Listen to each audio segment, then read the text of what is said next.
What is up, guys? It is your boy Thunder to the Strike, back again with another CWL war recap. And after a bye week, on week 6, we do get a war against OneHive in week 7.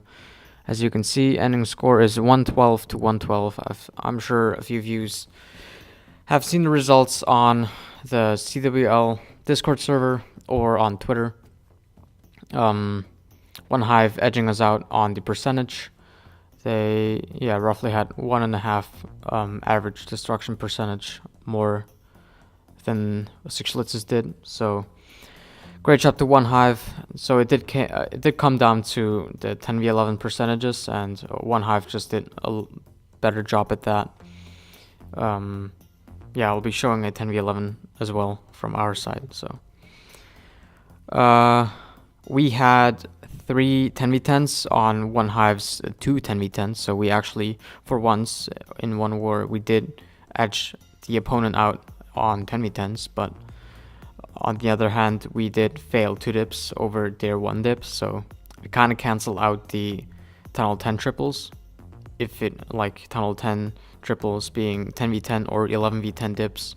So yeah, the tunnel 10 bases being triple were the same amount, but OneHive did have better percentage at tunnel 11s with 2-starring. So yeah, great job to OneHive, really pulling it out at the last minute, and it's a bummer that we lost, but definitely very close once again. Similar to the playoffs war, but we will get them sometime soon. I'm sure of that.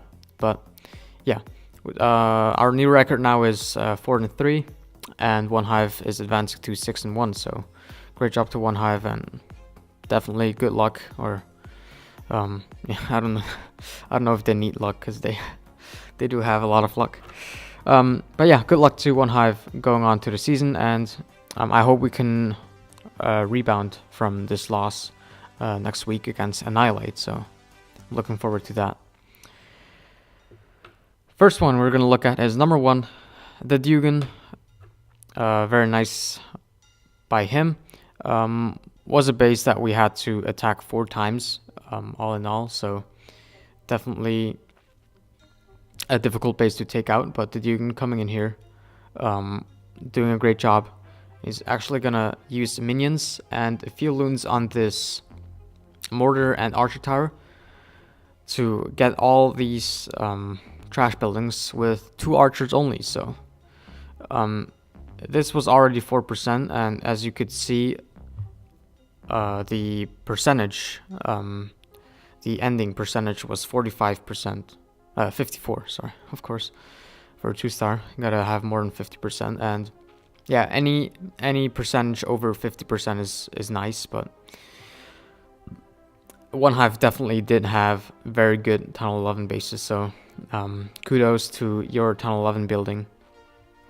He's coming in with bowlers on each side of the funnel, with the rage, just like 4 bowlers each, or maybe a bit more up top. But he's coming in with jump, rage, and freeze, no heals needed, and broke through the first layer of walls and is jumping into the town hall. Gets it down pretty nicely with the bowler bounces, of course. And taking out the CC wasn't a big deal. And here, he doesn't have any more like percentage grabbing troops than just the wizard. So the town hall is very well protected here. So the only thing he needs to like get is percentage. And he luckily, no, not luckily, but very nicely did get 54%. So great job to the Dugan. Pulling out two 10v11 2-stars, so great job to you, the Dugan. Really was nice. Or was that 55%? Might have been 55, yeah. So yeah, great job to you, the Dugan, because we did struggle on 10v11 a bit, and I think that also limited our 10v10 10v10 count. So definitely a very crucial part of this war was getting it done eventually, the 10v11. So yeah, great job to you, the Dugan. And also gotta add two more people that need a shout out. For one, it was Andrea. Yeah, just shouting you out because Andrea really did do so much for the clan. He helped us plan. He brought us content to look at for like attacks to use on their bases. They didn't use any same bases. Like they didn't reuse any bases they already used, but he like gave us ideas and really was a great job by him. So kudos to you. And also a shout out to Darth Revan, as he's officially back now. So he also helped a great deal at planning. Unfortunately couldn't get a 10v10 himself, but really got close on two bases. So, and those were, one of them got cleaned up by another Tunnel 10, which we're gonna show soon. So thanks to you guys, Andrea and Darth. And yeah, we're gonna look at Connor, aka Maddie, taking out the Toma with a Queen Walk Bitch. So I like that attack very much. It was the first Tunnel 10 attack, so right after the scout we were able to 10v10 it, 10v10 triple it, and that was like pretty early in the war, so we were very pumped, and it really gave us a motivation boost. So he's coming in here with 3 healers only, and he's going to use giants to distract a few point defense. So he's saving, like he's using 2 giants to tank for the queen for a little bit. So here you see the first giant, and you're going to see the second giant up top in a second. And these four troop space, like this four troop space, is gonna like help him out a lot because he can bring an extra wizard, and that extra wizard is always valuable. So great job at saving troop space. And yeah, he's coming in with 1 golem only, a couple bowlers onto the archer tower, which is great. Witches down, bowlers down on the other side, jump leading into the inferno and to where he just wants it to be. Queen is still hanging in there. He's got a rage, a heal, another rage, and a backhand Scully spell. And he's trying to trigger a giant bomb down here with the giant, but he decides to take the long route. And the boulders down here do end up getting bombed. So even though he did have a little bit of bamboozle in his raid, he did get the triple, quite convincingly actually. So here, the base was scouted, so we knew where the bombs were, and the king is actually gonna muscle through here, and he's gonna go and take out that inferno with a few golemites, but I don't think they really did much. So the king really was a playmaker here. Queen is still going up top, and he just has too many bowlers here. Like the bowlers themselves could like take out the entire base with the king up top. So the queen, it wasn't necessary for the end, but she did hang in there. And yeah, great job to you, Maddie. Really nice plan. Darth and Carl also helped a great deal here. So great job to you guys. Really was a team effort triple, so always lovely to see that. And next up is Ross 2.0. Ross also 11v10 6 packing, so great job to you too. And he's coming in with another bitch, but he is actually bringing 2 healers as well, but he's not going to use them on the heroes. He's actually going to use them on the witches down here, and the bowlers are also going to benefit from those healers. And he's bringing the healers here because he sees that down here he can get great value for the bowlers, but there's like a lot of wizard towers and just generally splash damage. And to avoid that, he just brings 2 healers, which is worth the troop space because he only brings 1 golem over like the 2 golems you usually see on Tunnel 10 bitch or Tunnel 11 bitch as well.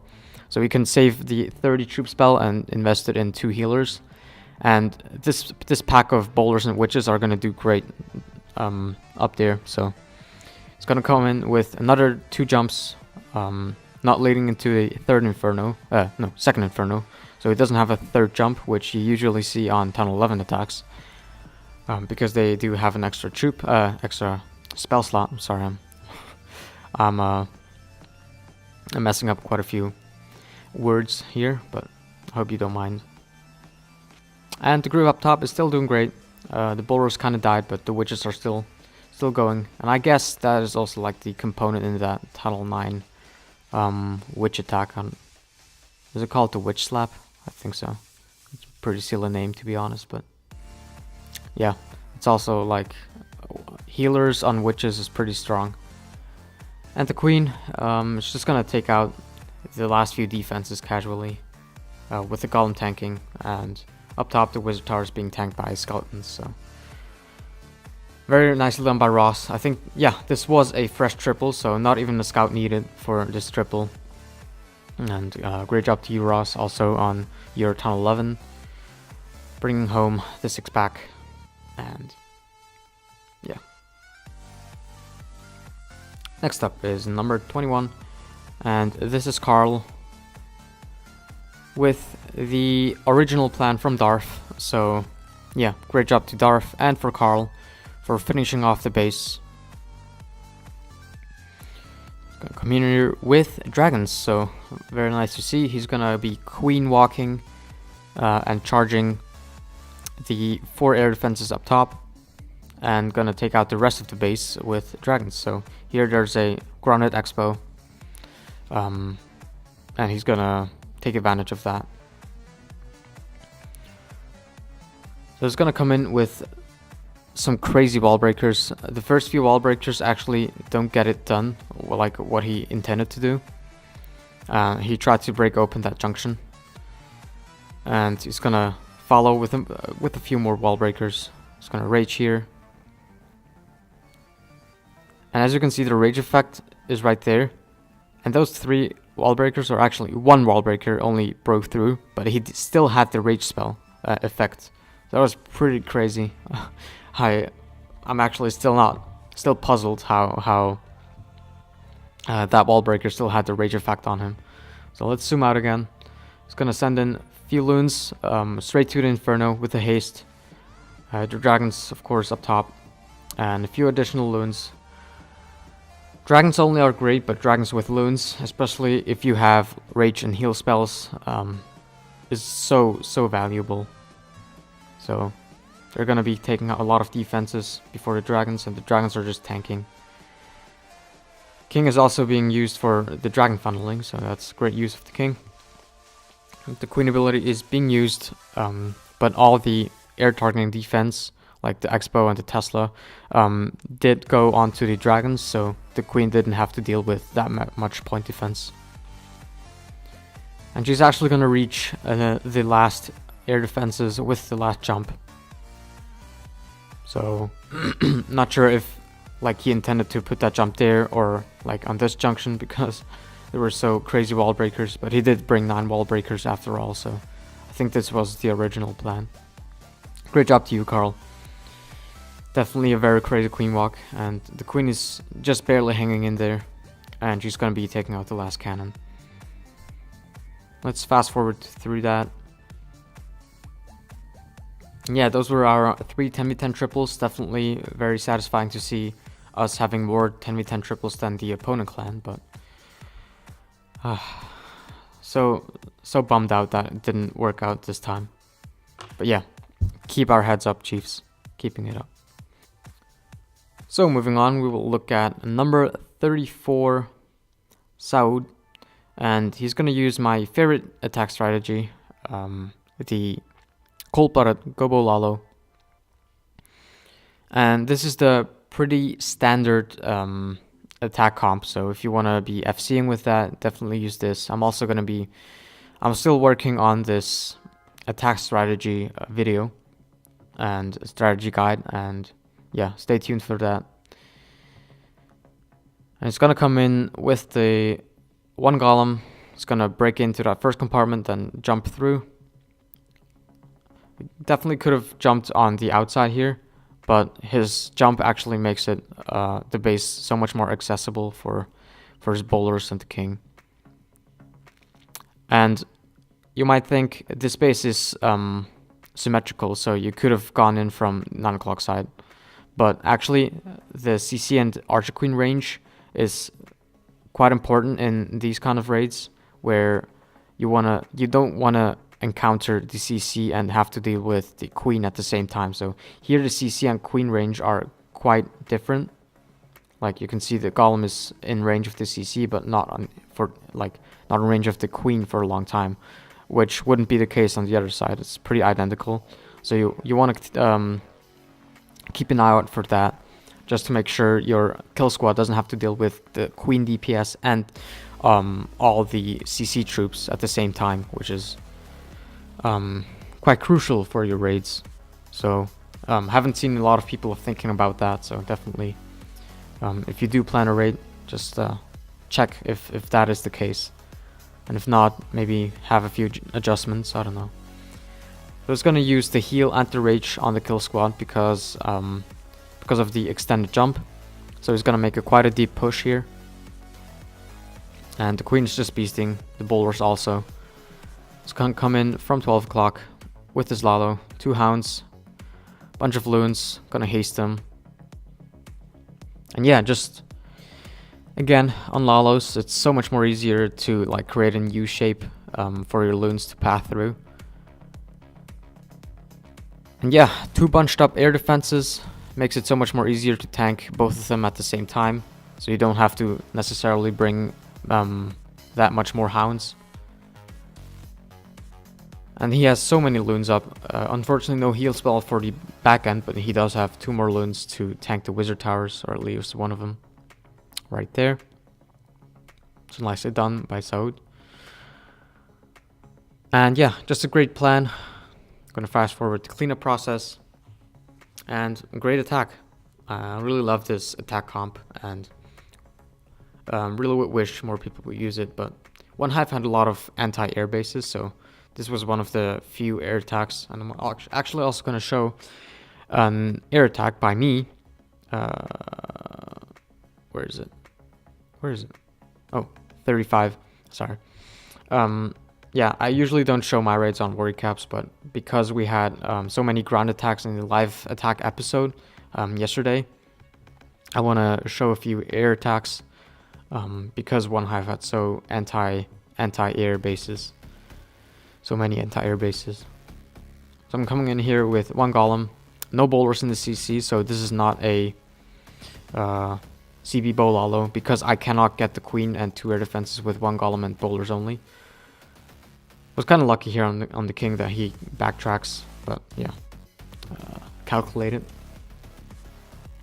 I wanted the golem to lower the CC, but instead the Valk I brought for all these archers had to tank instead, and it didn't happen. The Valk didn't take out the archers, but the poison spell was good enough. And here's a little bit of a Tesla farm, and the queen actually doesn't take the jump inside the base, but the king actually takes out all the Teslas, so that's pretty nice. And I'm gonna come in with 3 hounds, the rest of them loons. I'm gonna take out the queen with the Scully spell. You see there's 2 mortars here, so I had to like wait to take out these mortars before putting down the Scullies. I guess this one was a little bit early. 1 mortar shell hits the Scullies, but it was enough to take out the queen. And the last bit of the base was pretty straightforward, just a haste to like make the loons quicker. And I don't really think that heal was needed, but I didn't want to like take the risk on a CWL war, unfortunately. Yeah. And yeah, pretty powerful plan. I'm definitely satisfied with that. And a little bit of a loon parade down there, so pretty good. So that was it for the attacks on this war.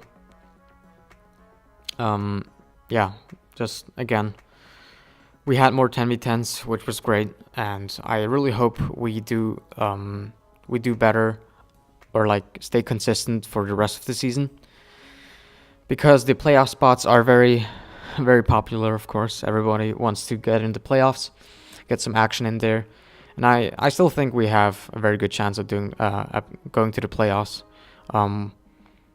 Think we're still division leading with 4-3.